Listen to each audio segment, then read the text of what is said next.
শুক্রবার আমাদের এই মাঠে শুরু হতে যাচ্ছে ঢাকা জেলা ক্রীড়া সংস্থা আয়োজিত তারুণ্যের উৎসব উপলক্ষে একাডেমি কাপ অনূর্ধ্ব 15 2025-এর আগামী 11 তারিখ মঙ্গলবার সকাল থেকে খেলা হবে, যেখানে অংশগ্রহণ করবে Keraniganj football academy, Nawabganj football academy এবং টুহার ফুটবল একাডেমি।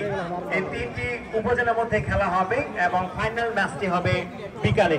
এবং আরেকটি সংবাদ রয়েছে, এবং শেষ খেলা নবাবগঞ্জ থানার শেষ ফাইনাল ম্যাচ শুরলা মিলন ভয়েস ক্লাব আয়োজিত ফাইনাল ম্যাচ অনুষ্ঠিত হতে যাচ্ছে আগামী 14 তারিখ রোজ শুক্রবার, যেখানে অংশগ্রহণ করবে জেএস স্পোর্টস ক্লাব সাভার বনাম নদীঘাটা সবুজ সংঘ ধামরাইড।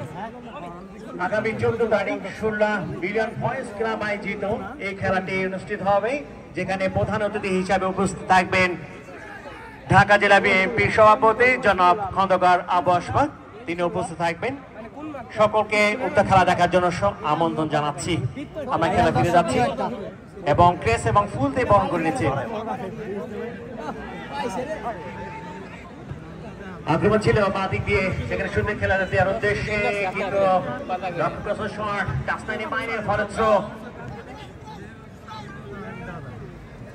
আব্দুল খালেক মোস্তফা আব্দুল খালেক কারাবি মিশর খেলার ব্যাক পাস করে দিয়েছেন শেখ কামারা হাসান বে বাদিক দিয়ে হাসান বে দিয়েছিলেন, কিন্তু সেখানে ভুল পাস। বগো সেখানে চমৎকার ভাবে বাড়িয়েছিলেন ইব্রাহিম, বাদিক দিয়ে বগো, বাদিক দিয়ে আক্রমণ দিয়েছেন সুন্দর উদ্দেশ্যে, অফ সাইডে ফাঁদে পড়েছেন সহকারী রেফারি পতাকার উত্তোলন। আমাদের কিন্তু সেই রকম 12টি ক্যামেরা ব্যবস্থা নেই কোনো সেন্সরের ব্যবস্থা, যেখানে 25 সেকেন্ডের মধ্যে আমাদের অফসাইড নির্ণয় করতে পারে। আমাদের রয়েছে 3 জন রেফারি, 6টি চোখ, 12টি ক্যামেরা কাজ করবে অফসাইড নির্ণয় করতে। ধন্যবাদ জানাচ্ছি রেফারি প্যানেলে সাইমন হাসান সানি, তিনি কিন্তু টপ 1-এ রয়েছে বাংলাদেশের রেফারির মধ্যে। তার সহকারী যারা রয়েছে নুরুজ্জামান এবং সোরা হোসেন, তারাও কিন্তু সহকারী টপে অবস্থান করছেন। ধন্যবাদ জানাচ্ছি। ইয়াসির খান সামনে দিয়ে বাড়িয়েছিলেন সত্যি খেলার উদ্দেশ্যে, সেখানে ক্লিয়ার করলেন সেখানে দেশি ফরেনার সেখানে আকাশ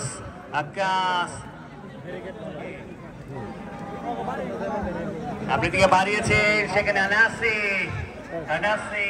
বাড়িয়েছিলেন সেখানে। এখানে কিন্তু আমরা দেখেছি কি ন্যাশনাল প্লেয়ারে রয়েছেন, ভাল্লু রয়েছেন, এখানে চমৎকার খেলে থাকেন, ন্যাশনাল টিমে খেলে থাকেন, কিন্তু বাংলাদেশের জাতীয় টিমে খেলে থাকেন চমৎকার ভাবে। মুস্তফা আব্দুল খালেক অবৈধভাবে বাধা দেয়, কারণ সেখানে হাসনাবাদের কিন্তু তাদের কিন্তু গোলের সন্ধান পায়নি। ফুটবল করতে চাই, অত্যন্ত কঠোর পরিশ্রমী মানুষ তুর্জা মাহমুদ সোহেল অক্লান্ত পরিশ্রম করেছেন, মাঠ সজ্জায় ছিলেন নবাবগঞ্জ ফুটবল একাডেমি এবং নবাবগঞ্জ ক্রিকেট কোচিং একাডেমির 2 জন কোচ নাহিদ এবং রাইসুল ইসলাম চঞ্চল। ডেঞ্জার জোনের ফ্রি কিক, দেখা যাক রোমান স্পোর্টিং ক্লাব এই ফ্রি কিক থেকে গোলের সন্ধানে এগিয়ে যেতে পারেন কিনা, দেখা যাক কি হয়। হেলিকপ্টারে চড়ে দর্শকবৃন্দ চলে এসেছে খেলা দেখার জন্য। ও মাই গড,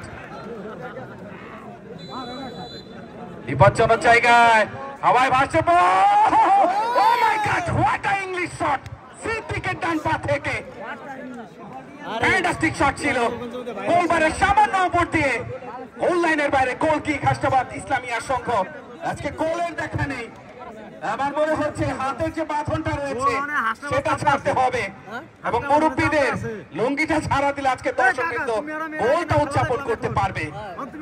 গোলরক্ষক রাজীব কিক নেওয়ার জন্য প্রস্তুত, দেখা যাক কি হয়।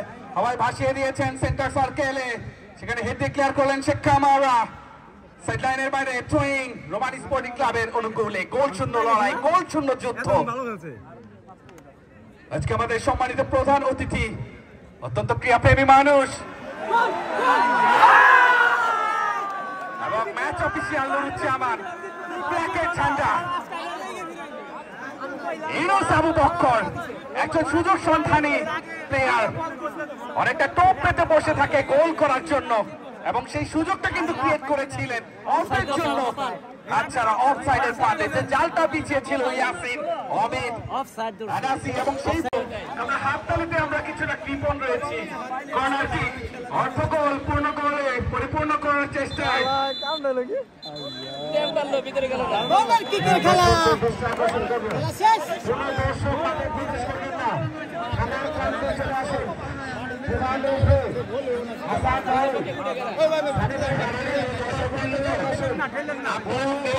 প্রবেশ করবেন না, কেউ মাঠে প্রবেশ করবেন না। সম্মানিত দর্শকবৃন্দ, আপনারা যার যার অবস্থানে থাকুন, কেউ মাঠের ভিতরে প্রবেশ করবেন না প্লিজ।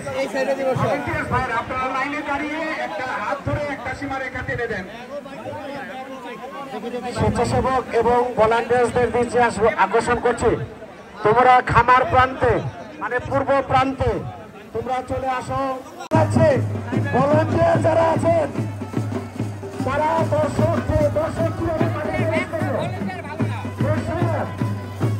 আপনার কোনোভাবেই মাঠে প্রবেশ করা যাবে না।